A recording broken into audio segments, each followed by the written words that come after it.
Okay, can I ask a question about my soulmate? Or love? Mate with your soul. Yeah, I'm doing that. I'm then doing that. What you want in all regards that match that will come to you. Mm-hmm. So I fell in love about 6 months ago after a 13-year marriage. And this falling in love thing was really good. It was really nice. I loved it. And you know what it is? Yeah, I was falling in love with myself, right? Falling in with love the source. is focusing on conditions that encourage alignment. Mm-hmm. But most people who fall in love do it in a very conditional way. They find a condition to appreciate. Mm-hmm. And that condition, you're really going to like this, that condition that they're focused upon before they get to know each other induces that blending that you're talking about. But then, because it was conditional, then in time, as they get to know each other, tell me about yourself, you say foolishly. As you get to know each other, then the conditions take you out of alignment and you feel all out of control. Where if you do the blending first, if you have come into alignment with who you are first, so that you attract from that aligned place this one who's in alignment with all of that, then not so many ups and downs. That was really good. Best ever. Okay, where is she? Can't get there from there. Okay. Because in your awareness that she isn't there, you can't find her. So the I question, feel like she's pretty close. well, then why didn't you say she's over there? Because I haven't seen her yet, but I'm kind of enjoying the process of allowing her to come to me. Really? Well, keep enjoying it because it's going to be a while. Okay, I don't like the a while thing. Let's make it shorter. How do we make it shorter? By, instead of saying, where is she? By trying to feel. Sure. By trying to feel. So let's play this game that Sure. we've been talking about. So the condition that feels like you need to accomplish. I have not yet seen my soulmate. I have not yet seen her. I want to find her. I have not yet seen her. That's the condition. Okay. And you would like that condition to change. I would like to have already found my soulmate. Okay. How would I feel? What emotions would I feel if that had happened? What emotions would I feel? Oh, I feel love. So I just- feel excited. I feel enthusiastic. So go I nice feel- and slow there, Okay. and express each one of them and then feel it. Milk the feeling of it just a little bit. Well, I just like the excitement of looking at her and... Don't get too specific. Okay. Because when you try to look at somebody who isn't there, you sort of mess up the energy. All right. Okay, we'll go general. She's... Really general. If this were already done, if this condition were already accomplished, I would feel... Satisfied. So stay there, satisfied. Now just stay there for a little bit. Feel that satisfaction. Feel that in with more emotional. Satisfied. Happy. Happy, content, fulfilled. Easy. Ease. I'd feel Relaxed. well-being and balance and Yeah. rightness and the perfection of it and It's comfortable. accomplished and comfortable and steady and Secure. secure and sure And knowing. knowing. It's feeling it. Just, Yeah, It's harmony. yeah. Feels really good. See, now you're there. Now you're right there. You got there without the condition putting you there. You got there.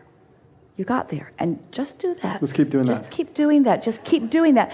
Don't need your Don't even- soulmate to show up Right. in order to be there. Show yourself that you can get there like you just did again and again and again until that is the way you feel about that. And then the law must deliver to you the identical components that produce that.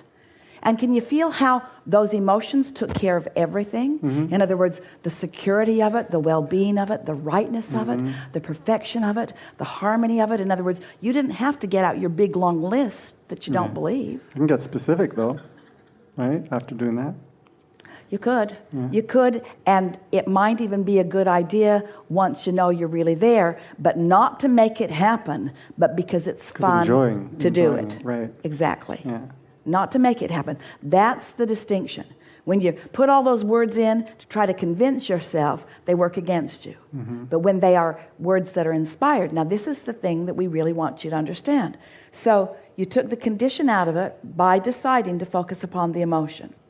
And you effectively, it was really good, focused on the emotion. You accomplished that with ease. We can tell that you're on the brink of that because that came so easily to you. So you focus upon the emotion of it. And then law of attraction did its work because you were in the vibrational vicinity of it. Then more thoughts begin to be realized by you. And when those specifics begin coming more and more and more, that's an indication that you're right there. In other words, the manifestation has already begun. The manifestation began with your emotion. It's not stalled out. She's not missing. She's already on her way. Your emotions showed you that. And then as more and more detailed thoughts come, that inspiration comes. When the actual manifestation happens, It'll be easy. it will feel so logical. You won't be yodeling down the canyons. You won't be riding home. It'll be like, oh yeah, oh yeah. Oh, I know you. I know you. Yeah, I know you too. Yeah. I remember you because I've been in your vibrational essence all this time. Yeah. So many try to make it happen. And even though someone might be a vibrational match to them, when you're out of sync and focused upon them, they're running away from you as fast as they can go. I say, you got to get there. But you guys can kind of see where she is, right? Give me a little hint.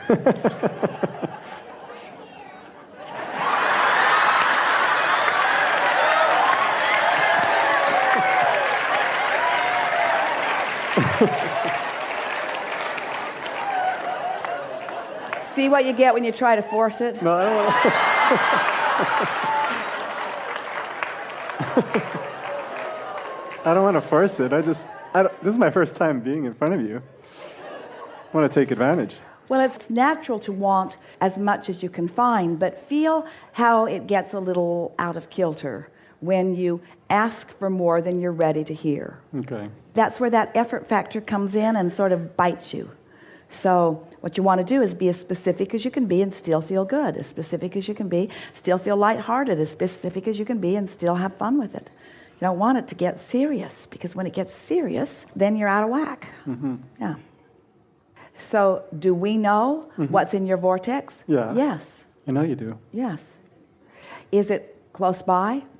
So close, following you around, everywhere you go, opportunity there, realization not there.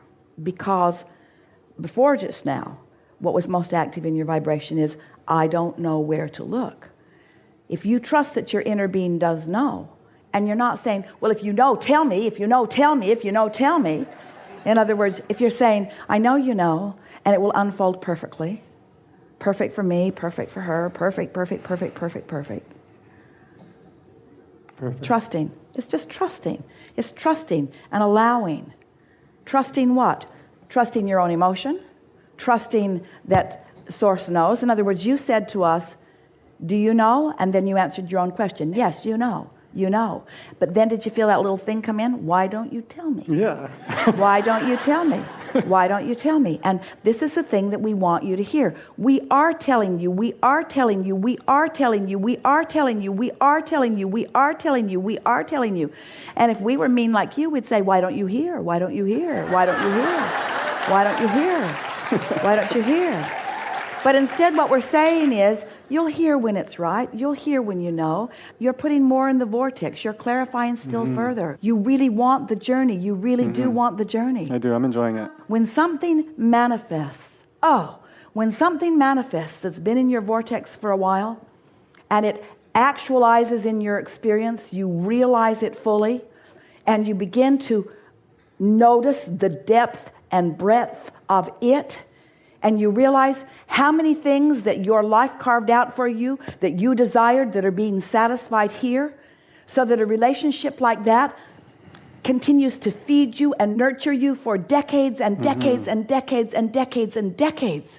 when you allow the fullness of who you are and all that you've asked for to be satisfied, don't you want to take the time to be in alignment with the fullness of all that you've asked for? Sure. Do you want your dominant intention to be speed? No, I'm just a little impatient. Just bring me someone. Just bring me someone. Totally. And a voice calls out from the darkness.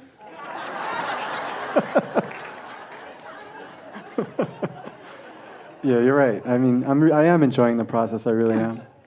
It's kind of fun. But here's the thing. The payoff's double. Because not only do you enjoy the process as you align and align and align and align and align, when the manifestation comes into full fruition, and you then get to align and align and align all over again. In other words, the appreciation. It's like the setup before the punchline. So you're setting it up and enjoying the setup because you know that it's coming, and then you get the experience of the manifestation of it. And so we have to tell you our favorite thing that we ever say about this. You go on vacation and you say, I'm going to go on vacation. I'm going to go to all of these places. I've got my itinerary all lined out. I'm going to go here and here and here and here and here and here and here. Then I'm going to come back home. And then being a logical human, you'd say, well, wait, I'm here and my final destination is home. So why go? I'm just going to check vacation off my list because I technically have already accomplished it. But you don't go to get it done. And you're not looking for this soulmate for the completion of that journey. The self-discovery, the remembering who you are, the putting the pieces of it into the vortex, the allowing the other to do the same, the coming into full resonance with who you are, the seeing the world through the eyes of Source, the evolution and expansion that is taking place within you. Don't you want to be all that you really are before you rendezvous? Because you're going to rendezvous. Yeah, I do. A woman said to us one day, Abraham, my son so wants a mate. Can you help me? Can you give me some words so they can find one? Will he find one soon? We said, hopefully not. She was shocked. What? I thought that's all he needed. He just needs a mate. We said, if he finds a mate right now, she'll be just like he is. Dysfunctional, unemployed, down on himself. She'll be just like that. And then they'll get together, they'll bang around, they won't like each other, and off they'll go. She said, oh, that's been happening. Don't you want to bring yourself to the vibration of the soulmate you seek before the universe matches you up? Because if the universe matches you up before you're there, it won't last. Or if the universe, as law of attraction does, brings you where you are and it doesn't match what you want, don't you want to be a perfect match to what you're looking for before you allow someone into your experience? Well, this isn't just someone, this is my soulmate.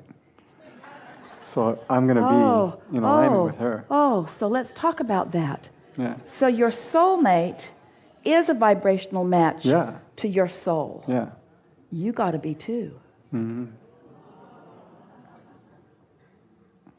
Cool.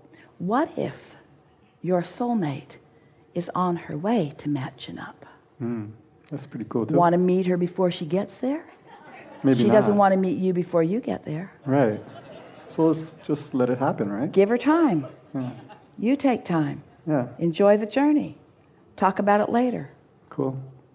Oh, yeah. I remember walking down that street. Do you remember walking down that street?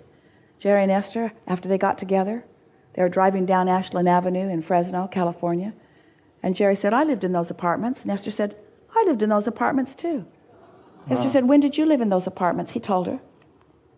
Where did you live? I lived in the downstairs unit right next to the laundry room. Esther said, I lived in the downstairs unit right next to the laundry room. Wow. Jerry was the tenant that moved out, and Esther was the tenant that moved in. Wow. 4 years before they met. Wow. That's Zigging amazing. and zagging. They had 15 or 20 mutual acquaintances. Universe looking for all kinds of ways to get them together, you see. They're zigging and zagging and zigging and zagging and zigging and zagging and zigging and zagging and getting ready for each other. Yeah. There you go. Thank you. That's good.